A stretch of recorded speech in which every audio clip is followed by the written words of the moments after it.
This video is a bit different from the ones I've previously been posting. It's like a process video from how I got from point A to point B for a project while in school. So the project was to make a Time magazine cover in the style of a popular artist from a specific time period. So I went with Gary Kelly. But I'll have a speed paint at the end where you can see the process in action for figuring it out. I'm going to quickly go over who Gary Kelly is, like what his style was for the time that I was focusing on in his career, and then sort of my process for figuring that out. I'll also have timestamps so that you can skip around. Just for context, this was made as a senior project during my last year at college. So I'm going to go over what I remember, but at the time I'm sure there's a lot more details that I'm totally gonna miss. So Gary Kelly was primarily a graphic designer until the 1970s when he switched over into illustration. He's mainly known at that time for having these really decadent looking art pieces with geometric styles and heavy use of shadow. I loved the way that he drew women, so I really wanted to draw a woman or a feminine character.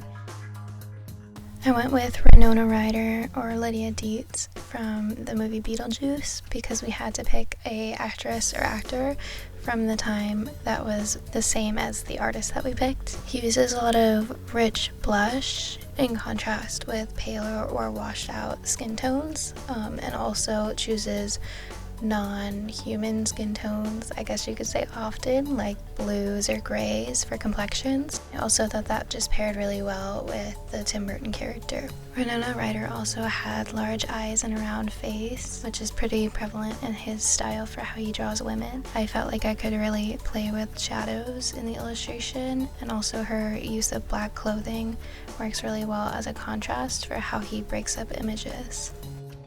Okay, here's the actual speed paint. I did try to go in when I'm working on the individual thumbnails just to give you a closer look. I drew this on my iPad, so it is in like a vertical format. I ended up doing quite a few thumbnails because I couldn't quite figure out what I wanted to do for the pose. You'll see me heavily referencing a lot of images of Winona Ryder because I was really trying to get her structure and shape down. One thing I didn't mention before was how much I love the hands that Gary Kelly draws or illustrates. They're just I love the red and the detail that he goes into with them and how squarish they look. It's just a really neat silhouette. I had a lot of trouble with this, which is funny because it's actually the pose and the image I ended up going with.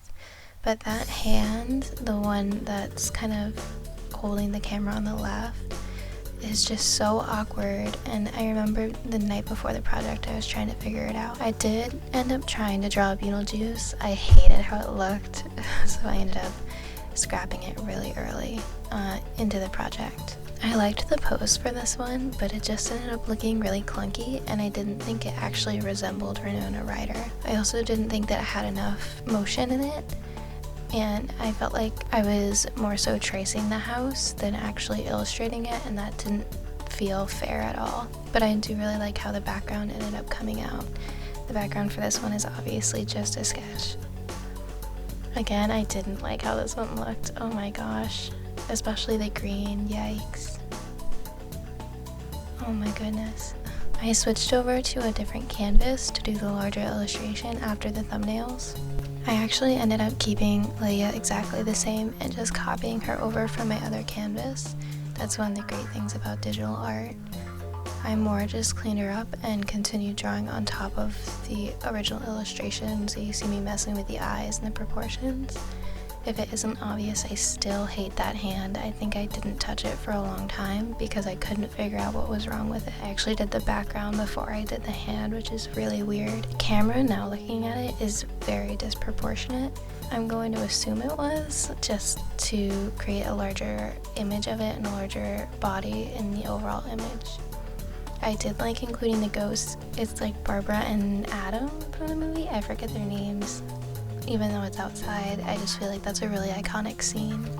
The colors are pretty muted. I do end up going in and kind of sharpening them and adding more saturation just because I didn't think it matched the amount of color that he generally used in the illustrations that I used for reference. I also can't find it because I did it in Photoshop, so I don't think I recorded it, but I do bring this into Photoshop to really crank up the saturation and the overall look of the image. And then here's just a closer look. And that's really it for this video. I don't have a whole lot else to talk about. There's not a lot of meat in this video, but thanks for checking it out. Hopefully next week I'll have something more cemented and worthwhile. Thanks.